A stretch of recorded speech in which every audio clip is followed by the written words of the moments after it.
السلام علیکم ورحمۃ اللہ وبرکاتہ۔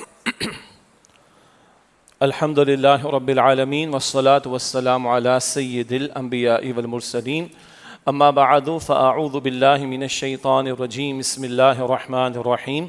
یا ایہا الذین آمنوا توبوا الی اللہ توبۃ نصوحا، وقال اللہ تبارک وتعالی یا ایہا الذین آمنوا ادخلوا فی السلم کافہ، وقال اللہ تبارک وتعالی افتؤمنون ببعض الكتاب وتکفرون ببعض فما جزاء من يفعل ذلك منكم الا خزي في الحياة الدنيا ويوم القيامة يردون الى اشد العذاب وما الله بغافل عما تعملون، صدق اللہ العظیم۔ اللهم صل علی محمد وعلى آل محمد وبارک وسلم۔ رب اشرح لي صدری ویسر لي امری واحلل عقدۃ من لسانی یفقہوا قولی واجعل لي وزیرا من اہلی، آمین یا رب العالمین۔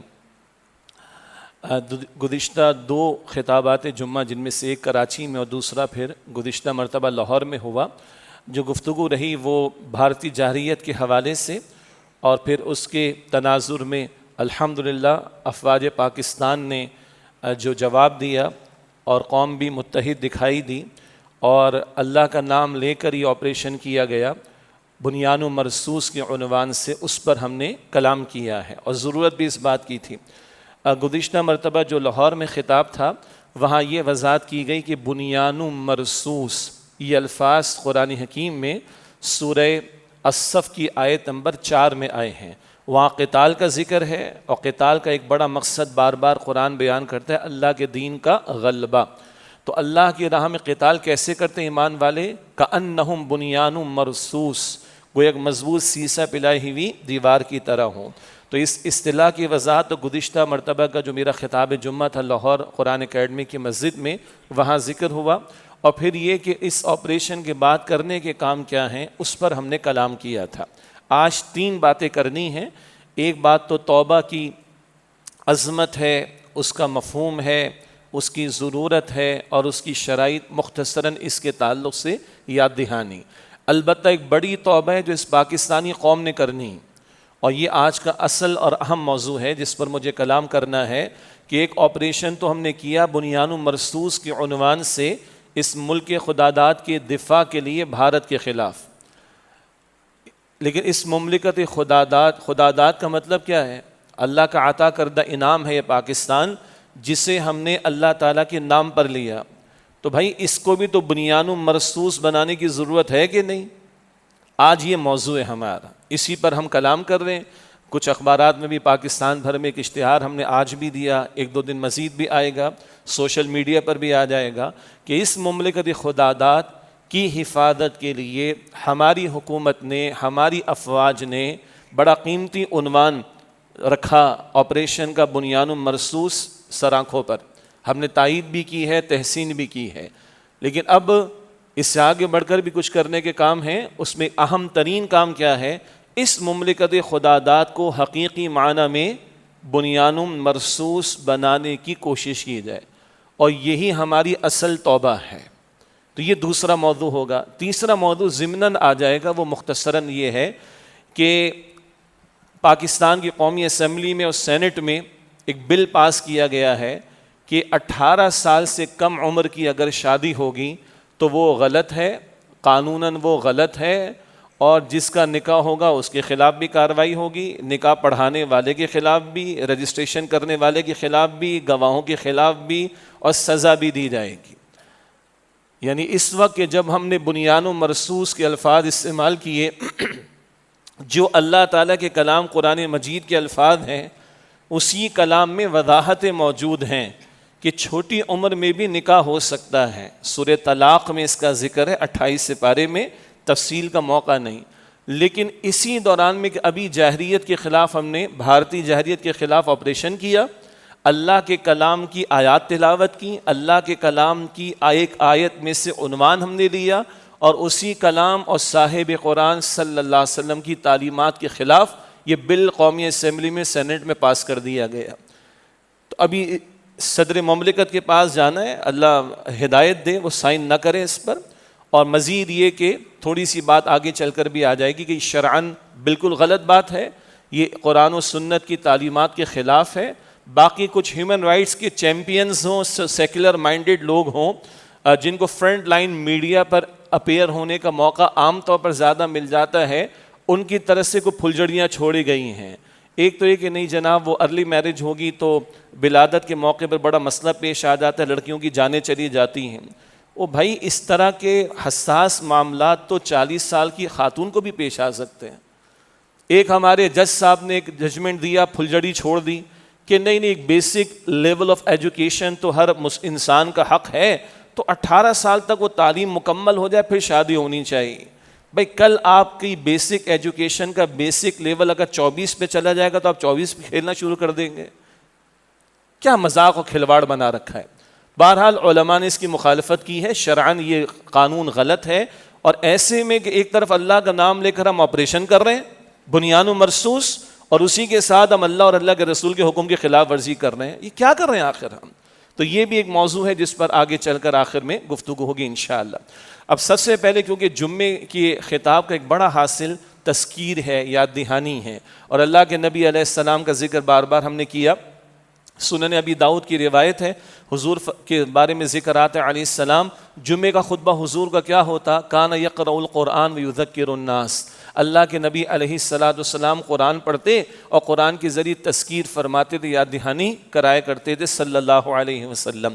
تو پہلی گفتگو آج توبہ کے تعلق سے. توبہ کے ساتھ ایک اور لفظ بھی ہم استعمال کرتے استغفار کا. دونوں ہم معنی لیے جاتے, تھوڑا سا فرق ہے. استغفار کیا ہے؟ بخشش مانگنا, ماضی کے گناہوں پر بخشش مانگنا اللہ سے. عام طور پر یہ استغفار کا مفہوم ہے. میں نے کیوں کہا عام طور پر؟ اس لیے کہ کبھی کبھی نیکیوں پر بھی استغفار کرنی ہوتی ہے. اللہ اکبر, وقت ہوا تو بعد میں بات کریں گے. تو عموم کے اعتبار سے ماضی کے گناہوں پر اللہ سے بخشش کا سوال کرنا, اس کو استغفار کہا جاتا ہے. توبہ کا تعلق آئندہ سے, وہ آئندہ اگلے 2 منٹ بھی ہیں اور مستقبل بھی ہیں. توبہ ہے پلٹنے کا نام, رجوع ہو جانے کا نام. کیا مطلب؟ گناہوں سے پلٹ کر اللہ کی اطاعت کی طرف آ جاؤ, اللہ کی طرف رجوع کر لو. یہ دونوں باتیں جڑی ہوئی ہیں. اور قرآن حکیم میں ہم انبیاء اور رسول کی دعوت کے بنیادی نکات پڑھتے ہیں, تو کبھی ہر رسول کی بنیادی دعوت ایک لفظ میں آتی ہے, عبادت کرو اللہ کی, اپنے رب کی. سورہ اعراف ہے, آیت نمبر 59 ہے, جہاں نوح علیہ السلام کا ذکر ہے, اور آگے دیگر رسولوں کا بھی. نوح علیہ السلام نے دیگر رسولوں اپنی قوم سے فرمایا, یا قوم اعبدوا اللہ, اے میری قوم اللہ کی عبادت کرو, اللہ کے سوا ما لکم من الہ غیرہ, اللہ کے سوا تمہارا کوئی معبود نہیں. ہر رسول کی بنیادی دعوت کا ایک نقطہ عبادت کرو اللہ کی. اسی طرح ہم سورۃ الشعراء کا مطالعہ کرتے ہیں. سورۃ الشعراء میں بھی کئی رسولوں کا تذکرہ ہے, اور ان رسولوں کی دعوت کا ذکر ہے. اور ان رسولوں کی دعوت کے 2 بنیادی نقطے یہ ہیں. ہر رسول نے کہا اپنی قوم سے فاتقوا اللہ, اللہ کا تقوی اختیار کرو, واطیعون, اور میری اطاعت کرو. ہر رسول کی بنیادی دعوت اللہ کا تقوی اختیار کرو اور میری اطاعت کرو. ہاں, اطاعت اصلاً اللہ کا حق ہے, عملاً پیغمبر کی ہوتی ہے. اللہ نے پیغمبر کے ذریعے نمونہ ہمارے سامنے رکھا. بہرحال تو ایک لفظ عبادت, یا بنیادی دعوت کا ایک نقطہ عبادت, پیغمبروں کی بنیادی دعوت کا دوسرا نقطہ تقوی, پیغمبروں کی دعوت کا تیسرا بنیادی نقطہ اللہ پیغمبر کی اطاعت کرنا. قرآن حکیم میں سورہ نساء آیت نمبر 80 میں ہے کہ من یطع الرسول فقط اطاع اللہ, جس نے رسول کی اطاعت کی اسی نے اللہ کی اطاعت کی. میں نے عرض کیا تھا کہ اطاعت اصلاً اللہ کی ہے, عملاً رسول اللہ کی ہوگی علیہ السلام. نماز ادا کرتے ہیں اللہ کے لیے, عمل لیتے ہیں رسول اللہ سے, عمل یعنی نمونہ لیتے ہیں رسول اللہ سے. تو پیغمبر کے عمل پر عمل ہوگا تو اللہ کی اطاعت ہوگی.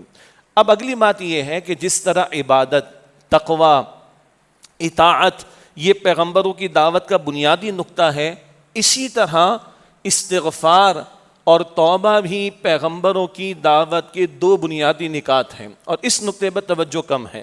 یہ بات آئی ہے سورہ ہود میں. سورہ ہود میں 1 سے زائد مرتبہ پیغمبروں کی زبان سے کہلوایا گیا کہ استغفروا ربکم, اپنے رب سے بخشش مانگو, ثم توبوا الیہ, پھر اس کے حضور پلٹ آؤ, رجوع کرو. استغفروا ربکم, اپنے رب سے بخشش کا سوال کرو, ثم توبوا الیہ, پھر اس کے حضور لوٹ آؤ, اس کی طرف پلٹ آؤ. اللہ کے نبی علیہ السلام کی جو کلمات ہم میں سے اکثر لوگوں کو یاد ہیں, ان میں بھی یہ دونوں اصطلاحات ساتھ ساتھ آتی ہیں. استغفر اللہ ربی من کل ذنب واتوب الیہ, استغفر اللہ الذی لا الہ الا هو الحی القیوم واتوب الیہ. تو استغفار اور توبہ یہ دونوں باتیں جڑی ہوئی ہیں. فرق یہ ہے استغفار ماضی کے تعلق سے گناہوں پر اللہ سے استغفار یعنی بخشش مانگنا، اور توبہ ہے آئندہ کا ارادہ، گناہوں سے لوٹ آنے پلٹ آنے اور بچنے کا نام.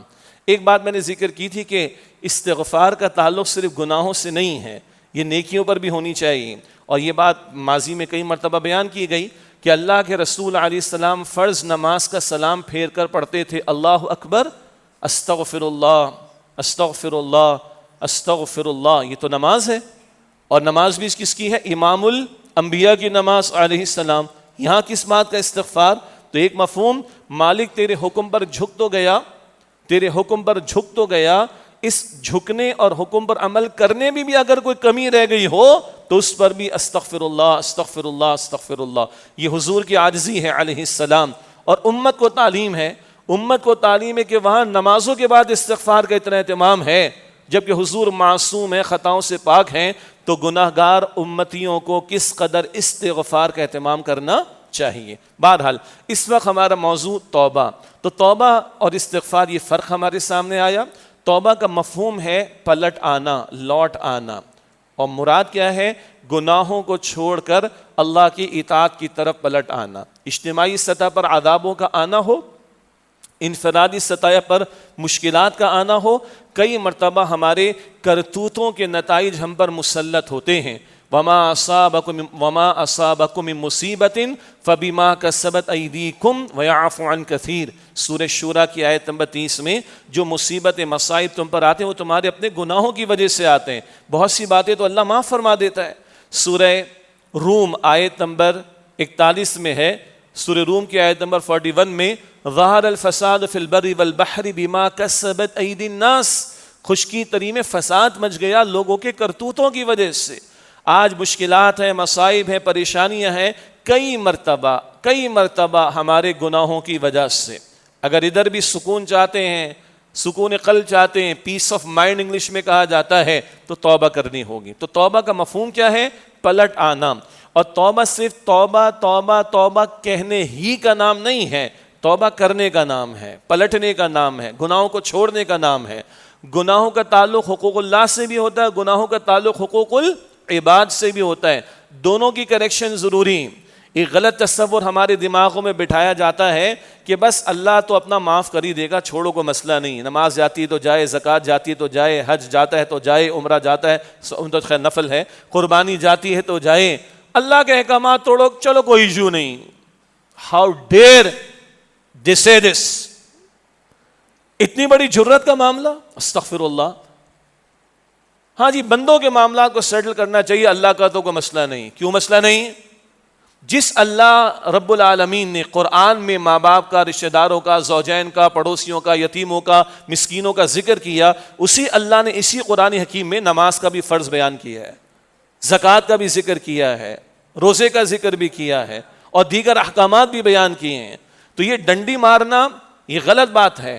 ہاں، حقوق العباد کی حساسیت کو خود اللہ کے رسول علیہ السلام نے بعض احادیث میں بیان فرمایا، بالکل ٹھیک بات ہے، لیکن اس کا یہ قطعاً مطلب نہیں کہ لائسنس ٹو کل مل جائے اور اللہ کے احکامات کو توڑے جاؤ. بالکل غلط بات ہے. قرآن پاک کا مطالعہ کریں، سورہ مدثر 29واں پارہ، سورہ مدثر میں آیت نمبر 42، 43، 44 یہاں ذکر آیا ہے جنت والوں اور جہنم والوں کے ایک مکالمے، ایک ڈائلاگ کا.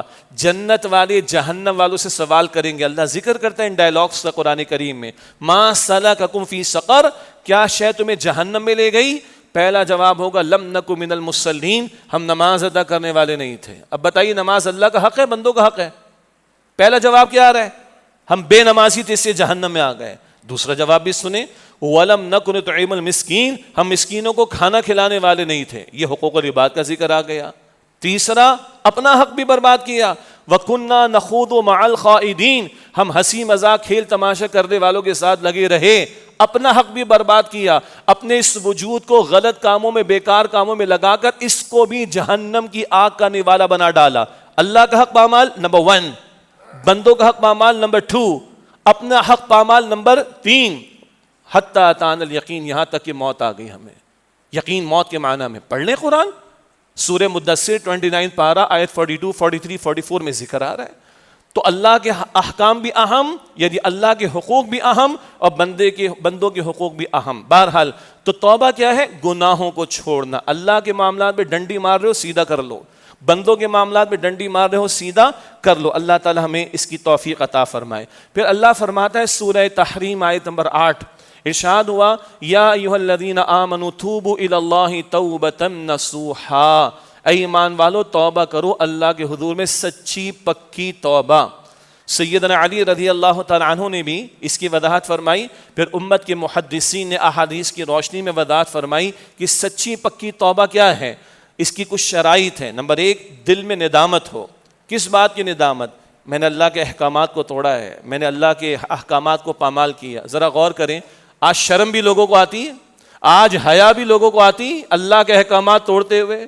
کتنے بڑے بڑے ظالم, ڈاکو, حرام خور ہیں اور اپنی حرام خوریوں کے لیے دلیلیں پیش کرتے ہیں, اور ان کے نیچے بیٹھنے والے دلائل کا انبار لگاتے ہیں, اور ان کو سپورٹ کرنے والے میڈیا پر بیٹھ کر ان کی سائڈ لیتے ہیں. اتنے بڑے حرام خور اور اتنی بڑی بے باکی کا معاملہ. البتہ یہ معاملہ اجتماعی یا ریاستی سطح پر نہیں ہے, ہم بھی اپنے گریبانوں میں جھانکیں. دوسرے کے بارے میں 100 الزامات لگانے کو ہم تیار رہتے ہیں, اور اپنے لیے 100 بہانے نکالنے کو تیار رہتے ہیں. دوسروں کے لیے ہم جج بن جاتے فوراً فیصلہ, اور اپنے لیے وکیل بن جاتے 100 دلائل پیش کر دیں گے. غلط بات ہے. اللہ ہمیں معاف کرے. قبول کرنا آدمیت کیا ہے؟ خطا ہو جائے تو اعتراف کرو. آدم علیہ السلام نے خطا کا اعتراف کیا تھا, اور اڑ کون گیا تھا؟ شیطان. یہ اللہ نے قصہ آدم علیہ السلام کو اور ابلیس کا 7 مرتبہ قرآن پاک میں بتایا. 7 مرتبہ. اڑنا شیطنت ہے, جھکنا آدمیت ہے. تو پہلی شرط کیا ہے؟ ندامت دل میں ہو. نمبر 2, زبان پر توبہ اور استغفار کے کلمات, اور بہترین کلمات قرآن پاک میں اور رسول اللہ علیہ السلام کی دعاؤں میں ہیں. ربنا ظلمنا انفسنا وان لم تغفر لنا وترحمنا لنكونن من الخاسرین. ربنا لا تؤاخذنا ان نسینا واخطأنا. ربنا اننا سمعنا منادیا ينادي للایمان ان آمنوا بربکم فآمنا. ربنا فاغفر لنا ذنوبنا لا الہ الا انت سبحانک انی کنت من الظالمین. ربنا اغفر لی ولوالدی وللمؤمنین یوم یقوم الحساب. بہت ساری دعائیں معروف ہیں, ترجمہ یاد کریں بھائی, ترجمے کو ذہن میں رکھ کر ان دعاؤں کو مانگنا چاہیے. اسی طرح استغفر اللہ ربی من کل ذنب واتوب الیہ, استغفر اللہ الذی لا الہ الا هو الحی القیوم واتوب الیہ, لا الہ الا انت سبحانک انی کنت من الظالمین. ہے قرآن پاک میں ذکر, حدیث میں بھی آتا ہے کہ اس کا اہتمام کیا کرو. تو یہ دعائیں ہیں, یہ زبان پر ہونی چاہیے. ہاں, آنکھوں میں آنسو بھی آ جائیں تو نور علی نور والی بات ہے. اللہ کے رسول علیہ السلام کی وہ حدیث معروف ہے, 7 قسم کے افراد کو اللہ اپنے سائے یعنی عرش کے سائے میں جگہ عطا فرمائے گا قیامت کے دن. بخاری شریف کی حدیث ہے. 7 categories of the people in the shadow of Allah سبحانہ وتعالی. 7 قسم کے افراد اللہ کے عرش کے سائے میں ہوں گے قیامت کے دن. ایک وہ بھی ہوگا تنہائی میں رویا اللہ کے خوف سے اور اس کی آنکھوں سے آنسو نکل گئے. آج ہم اپنے گریبانوں میں جھانکیں اور اپنے دلوں کی کیفیت کو دیکھیں. اللہ کے سامنے رونا آتا ہے ہمیں؟ کہاں کہاں روتے ہیں ہم لوگ, کیسے کیسے ناشکری کے جملے جب زبانوں پر. جی گزارا نہیں ہو رہا, بیٹھا ہے آئی فون لے کر لیکن گزارا نہیں ہو رہا. ہاں, آرام سے AC چیلرز لگے ہوئے لیکن گزارا نہیں ہو رہا. کتنی ناشکری کی بات ہے. ہاں, دوسروں کے لیے بہرحال مسائل بھی ہیں, تو ان کے لیے اصول یہ کہ اپنے سے نیچے والوں کو دیکھو گے شکر کا جذبہ پیدا ہو جائے گا. بہرحال عرض کرنے کا مطلب یہ تھا کہ آنکھوں کے آنسو, یہ تنہائی میں اللہ کے خوف سے جو رویا اور آنسو ٹپک گئے, یہ بھی اللہ کے عرش کے سائے میں ہوگا. رسول اللہ نے فرمایا علیہ السلام, بخاری شریف کی حدیث. اسی طرح حضور نے فرمایا کہ 2 قطرے اللہ کو بڑے پسند ہیں. ایک وہ جو اللہ کی راہ میں قتال کرتے ہوئے بندے کی جان کا قطرہ یعنی خون کا قطرہ بہہ جائے, اور دوسرا وہ جس کی آنکھ سے اللہ کی خشیت اور خوف کی وجہ سے آنسو بہہ جائیں. یہ ہے 2 قطرے جو اللہ کو بڑے پسند. پھر حدیث میں آیا, ترمذی کی روایت, حضور نے فرمایا کہ جب بندے پر اللہ کا خوف یعنی کیفیت طاری ہو اور اس کی آنکھوں سے آنسو بہہ جائیں, اس کے گناہ ایسے جھڑتے ہیں جیسے خزاں کے موسم میں درختوں سے پتے جھڑ جاتے ہیں.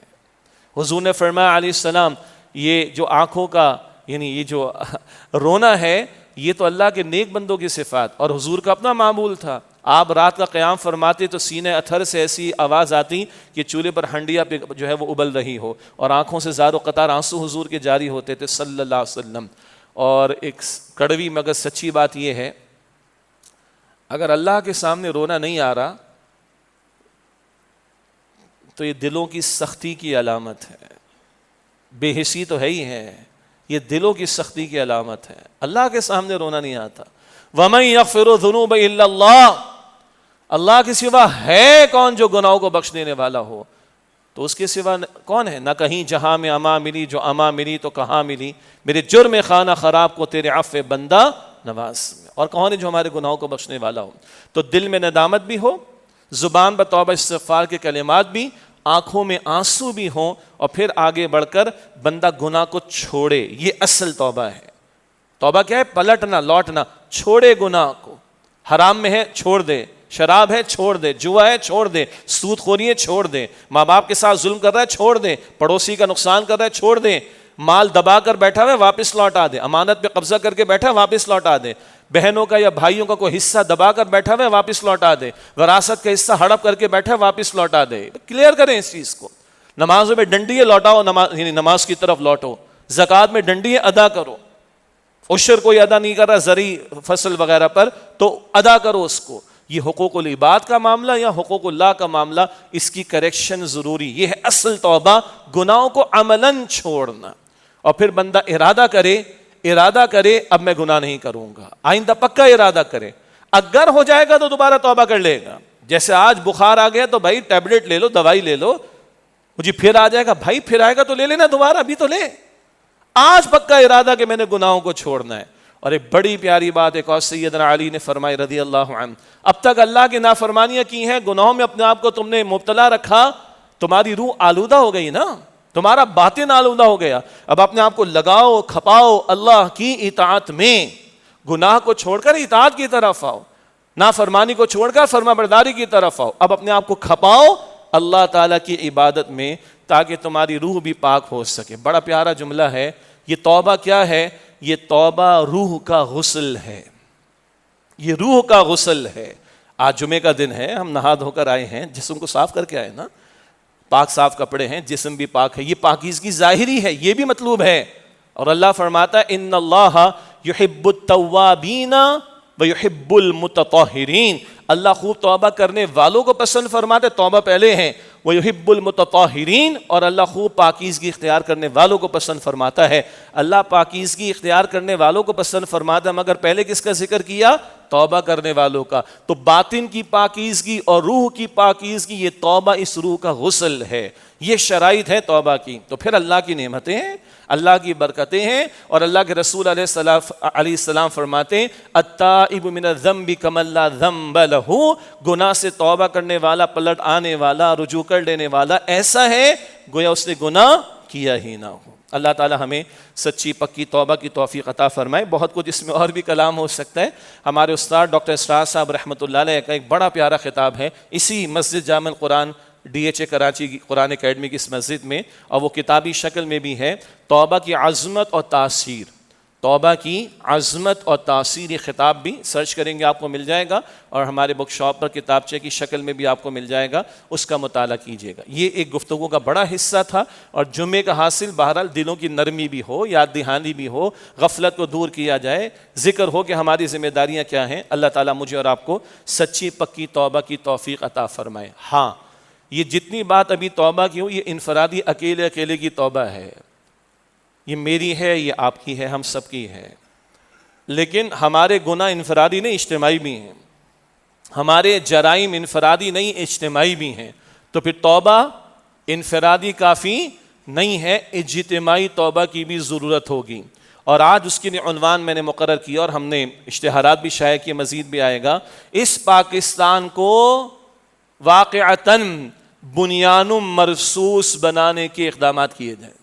اس پاکستان کو واقعتاً بنیان مرصوص بنانے کے اقدامات کیے جائیں۔ یہ ون لائنر ہے ہماری اس قوم کی اجتماعی توبہ کے اعتبار سے۔ اب یہ گفتگو میں آپ کے سامنے رکھ رہا ہوں۔ پہلگام کا ڈرامہ بھارت نے رچایا، اور کوئی شک نہیں کہ پیچھے اسرائیل موجود، اور یہ ورلڈ ویو اگر ہمارے سامنے رہے عالمی سطح پر، جو گریٹ گیم ہے جس میں گریٹر اسرائیل کا پورا پلان ہے اس صہیونیت کے ماننے والوں کا، وہ سامنے رہنا چاہیے. تو کوئی شک نہیں کہ ان ہندوؤں کے پیچھے یہ یہود موجود ہیں. اور پاکستان جیسے کہ بارہا ذکر ہوا 1947 میں قائم ہوا، اور اسرائیل 1948 میں دھوس دھمکی بدماشی کی بنیاد پر قائم ہوا. ہمارے استاد ڈاکٹر اسرار صاحب فرماتے تھے رحمۃ اللہ علیہ، اللہ نے ہر بیماری کا علاج پیدا کیا ہے. تو اسرائیل ایک ناسور، ایک کینسر، ایک بیماری ہے، اور پاکستان اس کا علاج ہے. اور اللہ کی شان یہ ہے کہ بیماری کا ظہور بعد میں ہوتا ہے، علاج وہ پہلے پیدا کرتا ہے، اس کو دریافت کرنا پڑتا ہے. تو علاج پہلے آیا ہے پاکستان اور بیماری بعد میں آئی ہے اسرائیل، کوئی شک نہیں اس کے اندر. اگلی بات، بھارت نے ڈرامہ رچایا 6 سے لے کے 9 مئی تک کا معاملہ، اور پیچھے امریکہ کی سپورٹ اور اسرائیل کی سپورٹ اور دیگر بھی، ایون اسرائیلی ڈرونز جو پاکستان بھر میں گرے ہیں، وہ سب واضح طور پر بات سامنے آ گئی کہ وہ جو قرآن ہمیں بتاتا ہے، بارہا اس کا ذکر ہو چکا سورۃ المائدہ کی آیت نمبر 82 میں، کہ ایمان والوں کے سب سے بڑھ کر دشمن تم کسے پاؤ گے؟ الیہود والذین اشرکوا، یہود کو اور شرک کرنے والوں کو. تو آج بھی یہود موجود ہیں اور آج کے مشرک ہندو ہیں. یہ گٹھ جوڑ بالکل واضح طور پر ہمارے سامنے آ چکا ہے. یہ قرآن حکیم کی حقانیت بھی اور قرآن حکیم کا ایک زندہ کلام ہونا بھی، اور اب وہ نگاہ اللہ ہمیں عطا فرمائے کہ اس قرآن سے یہ استفادہ ہم کر سکیں. قرآن فرماتا ہے سورہ انبیاء کی آیت نمبر 10 میں، لقد انزلنا الیکم کتابا فیہ ذکرکم، یقیناً ہم نے تمہاری طرف ایک کتاب نازل کی ہے لوگوں جس میں تمہارا اپنا ذکر موجود ہے، تمہارے لیے رہنمائی موجود ہے. بہرحال بھارت نے جہریت کی اور اللہ تعالیٰ نے اس مملکت خداداد کی حفاظت فرمائی، اور الحمدللہ ہماری حکومت اور افواج نے فیصلے کیے، اور اچھا فیصلہ کیا کہ جو آپریشن 10 مئی کو کیا گیا اس کا نام بنیان مرصوص رکھا گیا. گزشتہ خطاب جمعہ میرا لاہور میں تھا، وہاں بھی وضاحت ہو گئی، آج کی گفتگو کے ابتدا میں بھی اس کی وضاحت ہو گئی. اور صبح کا وقت مسنون طریقے پر فجر کی نماز کے بعد کا وقت طے کیا گیا، اور اللہ کا فضل ہوا کہ ہماری افواج نے، بالخصوص ہماری فضائیہ نے، ہمارے ایئر فورس کے پائلٹس نے الحمدللہ ملک کے دفاع کا حق ادا کیا، اور بہرحال دنیا کے سامنے پکچر تو کلیئر ہو کر سامنے آ چکی ہے. ہمیں اللہ تعالیٰ کا شکر ادا کرنا ہے. اب یہ جو میمز بن رہی ہیں سوشل میڈیا پر، بھڑکیاں ماری جا رہی لوگوں کی طرف سے، اور ناچ گانوں کی انداز اختیار کیے جا رہے ہیں، غلط بات ہے. ہاں میڈیا میں یا اشتہارات میں ہم نے دیکھا کہ اظہار تشکر کے الفاظ اچھی بات ہے، جشن کا لفظ ٹھیک نہیں، اظہار تشکر کے الفاظ اچھی بات ہے، ہم نے اس کو اپریشیٹ کیا ہے. لیکن جو سوشل میڈیا پہ چل رہا ہے، بھڑکیاں ماری جا رہی، میمز بنائی جا رہی، جن کو پتہ ہے میمز کیا ہوتی ہیں، اور جن کو نہیں پتا وہ تو اس طرح کے بہت سارے معاملات سے ویسے ہی بچے ہوئے، وہ عافیت کے اندر رہیں، کوئی مسئلہ نہیں ہے. لیکن بھڑکیاں نہیں، اللہ تعالیٰ کا شکر ادا کرنا ہم پر واجب ہے. اللہ سبحانہ و تعالیٰ کی طرف رجوع کا معاملہ باقی ہے. یعنی بعض باتیں ہمارے علم میں آئی ہیں، کتنے ٹارگیٹڈ میزائل برسائے ہیں بھارت نے، اور ہماری ایگزیکٹ تنصیبات پر، اور کوئی 4 کلومیٹر دور گرا، کوئی 6 کلومیٹر دور گرا، اتنے پریسائز وہ ٹارگیٹڈ تھے. یہ کس کی مدد تھی؟ اللہ سبحانہ و تعالیٰ کی طرف سے. تو بہرحال یہ ہم نے اپریشیٹ کیا، یہ بات ہو چکی، اور اللہ کا نام لیا، بہت اچھی بات ہے. لیکن اب اللہ پر توکل کی ضرورت ہے. بھڑکیاں نہ ماریں، شکر گزار بنیں. جیسے کہ رسول اللہ علیہ السلام کا ذکر پہلے بھی ہم نے کیا، جب فتح مکہ کا موقع تھا تو حضور نبی اکرم علیہ السلام جب داخل ہو رہے ہیں تو کس انداز سے داخل ہو رہے ہیں؟ آپ کی پیشانی مبارک اونٹ کے کجاوے پر ٹکی ہوئی، لگی ہوئی ہیں، جھکے ہوئے ہیں، کہ میں ایک فاتح کی حیثیت میں نہیں، اللہ کے ایک عاجز اور شکر گزار بندے کی حیثیت میں داخل ہو رہا ہوں. یہ شکر گزاری بھی ہم پر واجب ہے، اور توکل اللہ سبحانہ و تعالیٰ کی ذات پر. ظاہر کے انالیسس دیکھیں تو افرادی قوت کے اعتبار سے، پاپولیشن کے اعتبار سے، وغیرہ وغیرہ، بھارت بہت آگے، افرادی یعنی ظاہر کے کمپیریزن کے اعتبار سے. تو یہ تو افواج کے لوگ بھی کہہ رہے ہیں کہ بھائی ہماری بھی بس ہونے لگی تھی، تو اللہ ہی کا فضل ہوا. سیدھی سی بات، اللہ ہی کا فضل ہوا کہ ہم نے جواب ان کو دیا ہے، ورنہ ظاہر کے اگر ہم کمپیریزنس میں جائیں تو بات بنتی بھی دکھائی نہیں دیتی. اور مسلمان کا معاملہ یہی بنتا ہے، اپنی امت پر قیاس اقوام مغرب سے نہ کر، خاص ہے ترکیب میں قوم رسول ہاشمی صلی اللہ علیہ وسلم. تو شکر کے جذبات بھی اور اللہ پر توکل بھی. اور خارج کا حملہ تھا، بنیان مرصوص ہمارے آپریشن کا نام تھا، اللہ کا نام لے کر ہم نے کیا ہے، اللہ نے فضل بھی فرمایا. تو یہ خارج سے آنے والی جارحیت کا تو ہم نے مقابلہ کیا ہے. آگے ہم ذکر کرنا چاہیں گے اندرونی حالات کو بھی تو سدھارنے کی ضرورت ہے. اندر مضبوط ہوگا تو باہر مضبوطی ہوگی نا. اور اکیلی فوج نہیں لڑ سکتی, یہ تو افواج کے لوگ بھی اب کہہ رہے ہیں, اور کچھ باتیں اور بھی ہمارے علم میں آئی ہیں کہ جب تک سویلین ساتھ نہ ہو, پیچھے قوم نہ کھڑی ہو, تو فوج بھی مقابلہ نہیں کر سکتی. تو اس فوج کی مضبوطی بھی بہرحال ضروری, میں ذکر کروں گا آگے. اور مملکت خداداد کے اندرونی جو حالات ہیں ان کے استحکام کی بھی ضرورت ہے. درمیان میں کیا ہوا, امریکہ کود پڑا, اور امریکہ کی عیاری اور اس کا دجل اور اس کا جھوٹ اور اس کا دھوکہ بالکل 2-2-4 کی طرح واضح ہے. اللہ ہمارے حکمرانوں کو, ہماری افواج کو, ہمارے کرتا دھرتا لوگوں کو بھی یہ سمجھا دے. اور جناب ٹرمپ کود پڑا اور ثالثی کی پیشکش ہو گئی اور ثالثی کرا دی گئی ہے اور سیز فائر کرا دیا گیا. چند اور ممالک بھی درمیان میں کود پڑے, لیکن ہندو بنیا تو کبھی نہیں بھولے گا. وہ آج تک نہیں بھولا کہ اس کی دھرتی ماں کو تم نے کراس لگا کے یا لائن لگا کر پاکستان الگ بنا ڈالا. وہ تو دھرتی ماں کہتا ہے اپنی, وہ تو اس کی پھانس لگی ہوئی. تو وہ جو عیاری ہے ہندوؤں کی اور ان کے سارے عزائم, اس کے بارے میں بہرحال چوکنا رہنے کی ضرورت ہے. اور بہرحال خبریں آتی رہتی ہیں کہ کچھ نہ کچھ معاملات ہیں ابھی بھی. اللہ تعالی ہماری حفاظت فرمائے. تو پھر وہ آیت کریمہ قرآن کریم کی سامنے رہے, اس کا بھی حوالہ بار بار آیا. سورہ انفال کی آیت نمبر 60 میں وَأَعِدُّوا لَهُم مَّا اسْتَطَعْتُم مِّن قُوَّةٍ وَمِن رِّبَاطِ الْخَيْلِ تُرْهِبُونَ بِهِ عَدُوَّ اللَّهِ وَعَدُوَّكُمْ. جس قدر استطاعت اللہ نے تمہیں عطا فرمائی قوت میں سے تیاری کرو, اور پلے ہوئے گھوڑوں کے ذریعے, تاکہ اس کے ذریعے اپنے دشمنوں کو اور اللہ کے دشمنوں کو مرعوب رکھ سکو. یہ واجب ہے ہم پر, یہ لازم ہے ہم پر. جو بھی عسکری طور پر صلاحیت ہے, اس کا حصول ہے, فضائیہ کے اعتبار سے, نیوی کے اعتبار سے, بری فوج کے اعتبار سے, یہ ساری تیاری اللہ تعالیٰ کا حکم ہے, اور ہمیں بہرحال چوکنا رہنے کی ضرورت ہے. لیکن جہاں بیرونی اعتبار سے ہم چوکنا رہے اور یا ساری تیاری رہے, وہاں ملک کے اندرونی استحکام کی بھی ضرورت ہے. بھارت بہرحال وہ عیار ہے, وہ اس کے جو پاکٹس میں لوگ یہاں پر بیٹھے ان کے ذریعے وہ دہشت گردی بھی کروائے گا, یہ ایک مسئلہ بہرحال دیکھا جا رہا ہے اس کو. لیکن ملک کے اندر جو نفرتیں موجود ہیں, بلوچستان کا علاقہ, کے پی کا علاقہ, پڑوسی ملک افغانستان کے ساتھ ہمارے مسائل اس قدر بڑھ گئے کہ اب چائنا کو دونوں ہاتھ ملا کر کہنا پڑ رہا ہے کہ بھائی ذرا آپس میں معاملات کو سیٹل کر لو. تو یہ نفرتیں ماضی کے ہمارے کچھ غلط فیصلوں کے نتیجے میں یہ بیج بوئے گئے ہیں. اس اعتبار سے ملک کے اندرونی استحکام کی ضرورت ہے. اور یہاں ہم یہ سمجھتے ہیں, ہمارے استاد ڈاکٹر اسرار صاحب رحمۃ اللہ علیہ بھی 2 اور 2 4 کی طرح کلیئر ہو کر کہتے تھے, ملک کی افواج کا آئینی کردار موجود ہے, ریاستی اداروں کا آئینی کردار طے شدہ موجود ہے, اور افواج اور ان ریاستی عسکری اداروں کا اصل کام کیا ہے, ملک کی جغرافیائی سرحدوں کی حفاظت کریں. اور ہم نے اپریشیٹ کیا, الحمدللہ ہم نے بھرپور بھارت کو جواب دیا, ہمیں اور اپنے آپ کو مضبوط کرنا ہے. البتہ آئینی اعتبار سے ریاستی ادارے, عسکری ادارے یہ اپنی اصل ذمہ داری کو ادا کریں, اور ملک کی جغرافیائی سرحدوں کی حفاظت ہے. رہا ملک کا انتظام چلانا, ایک ہے وقتی معاملہ کہ ملک کو چاہیے, ہمیں ملک کو چلانا ہے. ہمارے 2 انالیسز ہیں. ڈاکٹر اسرار صاحب فرماتے تھے رحمۃ اللہ علیہ, ایک جسم ہے, ایک روح ہے. جسم کو کھانا تو چاہیے نا, لیکن اصل جسم ہے, اصل روح ہے, روح ہے. تو پاکستان کا ایک جسم ہے, ایک اس کی روح ہے. جسم یہ کہ ملک تو بچے, تو چلانا تو پڑے گا نا ملک کو, یہ وقتی ایک مسئلہ ہے. لیکن پاکستان کا اصل مسئلہ اسلام ہے, وہ آگے عرض کروں گا انشاءاللہ. تو افواج, ریاستی ادارے, عسکری ادارے, اللہ ان کی حفاظت کرے اور ان کو اللہ تعالیٰ گروہ دے, مگر ملک کی جغرافیائی سرحدوں کی حفاظت. ملک کا نظام چلانے کے لیے سیاسی جو روح ہے اس کے مطابق چلنے دیں.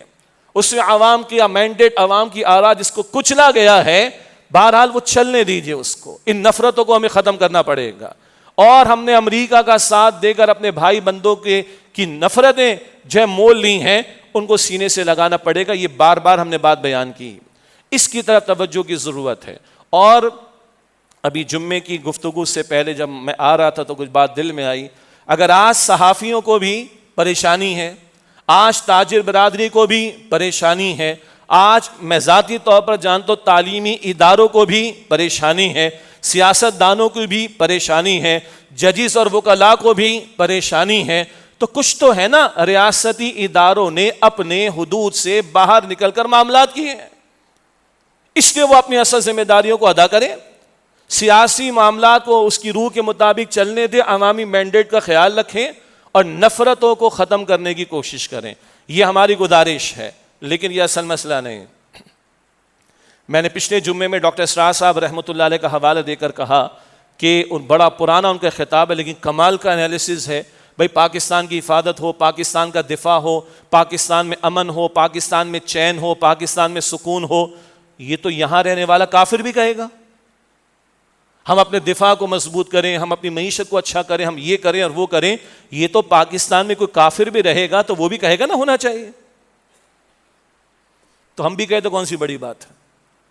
یہ ہے ہماری ایک آنکھ کا مسئلہ۔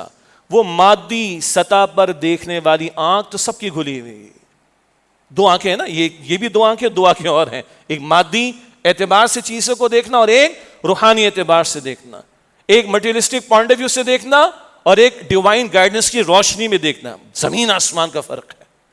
اس لیے وہ شعر پڑھا تھا، اپنی امت پر قیاس اقوام مغرب سے نہ کر، خاص ہے ترکیب میں قوم رسول ہاشمی صلی اللہ علیہ وسلم۔ تو یہ تو سب کہیں گے، ایون پاکستان میں رہنے والا کافر بھی کہے گا معیشت کو اچھا کرو بھائی، بجلی گیس پانی دے دو، ٹیکسز کا ریٹ کم کر دو، ملک کو مضبوط کرنا ہے تو دفاع کو مضبوط کرو، ٹھیک ہو گیا۔ یہ تو کافر بھی کہے گا۔ آپ کا میرا یہ اصل مسئلہ نہیں ہے۔ 56 مسلم ممالک کو ایک طرف کر دیں، یہ 57واں یا 58واں الگ ہے بالکل۔ 56 نے دعویٰ نہیں کیا کہ وہ اسلام کے نام پر بنے، آپ اور ہم تو دعویٰ کر کے پاکستان لیے بیٹھے ہیں۔ پاکستان کا مطلب کیا؟ لا الہ الا اللہ۔ یہ ہے ہمارا اصل مسئلہ، اور جب تک اس اصل کی طرف نہیں لوٹیں گے، بتائیے، بات پہلے بھی میں نے کی لیکن ضروری اس لیے بار بار عرض کر رہے ہیں، پنجابی ہے، بلوچی ہے، سندھی ہے، پٹھان ہے، اردو بولنے والا ہے، سرائکی ہے، ان میں ہم میں کامن کیا شے ہے؟ ہماری زبان تو ایک نہیں، بعض اوقات ڈریس کوڈ بھی، لباس بھی الگ ہے، خطے الگ ہیں، بولنے کے سٹائل الگ ہیں، لہجے الگ ہیں، برادری الگ ہیں، نسلیں الگ ہیں۔ کس شے نے جوڑا تھا ہمیں؟ اسلام نے جوڑا تھا۔ اس مملکت میں رہنے والوں میں کامن شے نہ زبان ہے، نہ برادری، نہ قبیلہ، نہ نسل، نہ خطہ، نہ کچھ اور، اسلام لیا۔ اسلام کے نام پر بچے گا، اسلام کے نام پر، اور اگر اندر مضبوط نہیں تو باہر والے سے ہم کیا مقابلہ کریں گے؟ یہ تو اللہ کا فضل ہوا۔ افواج کے لوگ کہہ رہے ہیں اللہ نے بچایا ہے، اور مانو پھر اللہ کو اور اللہ کی طرف رجوع کرو۔ اس کو ہم کہہ رہے ہیں نفاذ اسلام کی طرف پیش قدمی کرو۔ یہ ہماری اجتماعی توبہ ہے۔ آج جس توبہ کا شروع میں ذکر ہوا، بڑا پیارا موضوع ہے، میری آپ کی ہم سب کی ضرورت ہے، لیکن توبہ اجتماعی کرنی ہوگی۔ مسائل اجتماعی ہے، توبہ اجتماعی کرنا ہوگی، اور وہ کیا ہے؟ شریعت کے احکام کے نفاذ کی طرف پیش قدمی، نفاذ شریعت کی طرف پیش قدمی، اللہ کے احکام کے نفاذ کی طرف پیش قدمی۔ اور اگر ہم سود کا دھندا جاری رکھیں اور کھلواڑ کریں اللہ کے احکام کے ساتھ، اور پنگ پونگ کی بال کی طرح کبھی وفاقی شرعی عدالت، کبھی سپریم کورٹ آف پاکستان کی شریعت اپیلنٹ بینچ، یہ 1991 سے ڈرامہ چل رہا ہے۔ ادھر کا فیصلہ آئے فیڈرل شریعت کورٹ کا، چلو یہاں سے چلتے سپریم کورٹ کی شریعت اپیلنٹ بینچ، وہ جا کے دوبارہ کہتے ہیں فیڈرل شریعت کورٹ میں چلے جاؤ، پھر وہ فیصلہ ریورس ہو جاتا ہے، پھر 20 سال کے بعد ایک فیصلہ آتا ہے، دوبارہ کہتے ہیں سپریم کورٹ کی شریعت اپیلنٹ bench. What are you doing with the word of Allah سبحانہ و تعالی؟ اللہ اور اس کے رسول سے جنگ ختم نہیں کر رہے ہم لوگ، تو کیا دشمنوں کا مقابلہ ہو سکے گا؟ اللہ کے ساتھ جنگ کا what does it mean؟ اللہ اور رسول سے جنگ کا مطلب کیا ہے؟ جنگ کا عام طور پر مطلب ہے نقصان و تباہی۔ And if you are at war with Allah سبحانہ و تعالی, the Almighty, the Lord of the universe, خالق کائنات سے اگر جنگ کرو گے تو تباہی کا عالم کیا مچے گا؟ unimaginable، تصور نہیں کر سکتے تم اس کا۔ معاشرت کی سطح پر آ جائیں، وہ ٹرانسجینڈر کے ایکٹ کا معاملہ، وہ راستے کھول رہے ہیں ہم جس پرستی کے لیے، وہ دھندے بھی چل رہے ہیں۔ اور اب یہ معاملہ آ گیا نیشنل اسمبلی میں، سینٹ میں بل پاس ہو گیا، 18 سال سے کم عمر کا لڑکا لڑکی کی شادی ناجائز، قانوناً ناجائز، جو نکاح پڑھائے گا سزا دیں گے، جو گواہ بنے گا سزا دیں گے۔ یہ شریعت کی خلاف ورزی کی بات کر رہے ہو تم بھائی، واضح احکامات موجود ہیں۔ سورہ طلاق کا تفصیل کا موقع نہیں، مطالعہ کریں، واضح طور پر ثابت شدہ بات ہے کہ ایک ایسی لڑکی جس کو ابھی مینسس کا معاملہ پیش نہیں آیا، خاص ایام کا معاملہ شروع نہیں ہوا، اس کے نکاح کا ثبوت قرآن پیش کر رہا ہے سورہ طلاق میں، پڑھ لیجئے۔ اور ازواج مطہرات میں سے بعض کا، صحابہ کرام میں سے بعض کا 18 سال سے کم عمر کی عمر میں نکاح ہوا ہے، کیا کہنا چاہ رہے ہیں آپ اس کو؟ وہ جی زچگی کے دوران جو برتھ کے دوران مسائل آتے ہیں، بڑا مسئلہ ہوتا ہے، وہ 30 سال کی عورت کو پیش نہیں آتے کیا؟ وہ جی بچیاں جو ہیں وہ اپنی ایجوکیشن کو پورا کر لیں، کیا مطلب ہے بھائی ایجوکیشن بچیاں شادی کے بعد بھی حاصل کر سکتی ہیں، کرتی ہیں، اور آج آپ کا منیمم لیول کچھ ہے، آپ کہتے ہو 18 سال کا، آپ 25 کر دو گے اس کو؟ بہر ان ساری باتوں کے جوابات دیے گئے، مگر اتنی تیزی کے ساتھ یہ بل آیا، اتنی تیزی کے ساتھ پاس ہو گیا، اور شریعت کی کھلی خلاف ورزی اس میں شامل ہے، علماء کی آراء بالکل موجود ہیں، اسلامی نظریاتی کونسل ایک کانسٹیٹیوشنل انسٹیٹیوشن موجود ہے، اس کے اراکین کی آراء، مگر اس کے علی الرغم یہ سارا بل پاس ہوا۔ کیا کر رہے ہیں ہم؟ ایک طرف بنیان و مرصوص کے الفاظ قرآن سے لو، اور دوسری طرف قرآن کی واضح حکم کی خلاف ورزی کرو، واضح دلیل کی خلاف ورزی کرو۔ What are you doing? You are playing with the deen of and the book of Allah subhanahu wa ta'ala. سورۃ البقرہ کی آیت نمبر 85 ہے، افتؤمنون ببعض الکتاب وتکفرون ببعض، تم کتاب کا ایک حصہ مانتے ہو ایک حصہ نہیں مانتے، کچھ پر عمل کرتے ہو کچھ پر عمل نہیں کرتے، ایک حکم لیتے ہو دوسرا فراموش کرتے ہو، ایک پر عمل کرتے ہو دوسرے کی خلاف ورزی کرتے ہو۔ یہ تقسیم اگر تم کرتے ہو یہ تو قابل قبول نہیں۔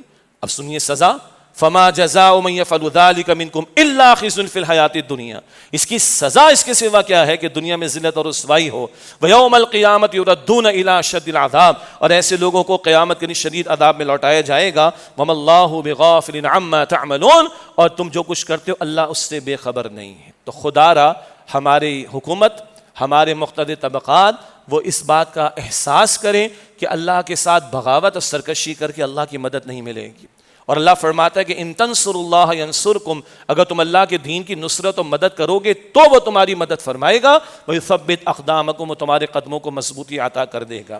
صرف آخری 2 منٹ دے دیں اس سے کہ وہ بات ہونی چاہیے۔ فلسطین و غزہ کو ہم بھولے ہوئے، اور آج حالت کیا ہے؟ اقوام متحدہ کا سیکرٹری جنرل بھی چلا رہا ہے، فرانس اور دیگر یورپی ممالک چلا رہے ہیں کہ اسرائیل نے ڈرامہ بازی کی ہے، عیاری دکھائی ہے، کوئی امداد اب اندر نہیں جا رہی، قحط کا معاملہ پیش آ چکا، لوگ پانی کی بوند کو ترس رہے، لاشوں کے لاش ہے بچوں کے، ایک ہاتھ میں ایک لاش ہے دوسرے ہاتھ میں دوسرا لاش ہے۔ عربوں کا حال ہم دیکھ چکے ہیں، کس قدر انہوں نے غیرت کے خلاف اور حمیت کے خلاف معاملات کیے، اور ایسے میں اسرائیل پاکستان کو اپنا دشمن سمجھتا ہے بہرحال، اور بالکل صحیح سمجھتا ہے۔ اور اس سے بڑھ کر اللہ کے رسول کی واضح احادیث بار بار ہم نے پیش کی، وہ خراسان، یہ خراسان پاکستان کا حصہ، افغانستان کا کچھ حصہ، یہ یہاں سے فوجوں نے جانا ہے، مستقبل میں اس مملکت کا بہت بڑا رول ہے، اور مسلم دنیا میں اور کسی میں دمخم نہیں۔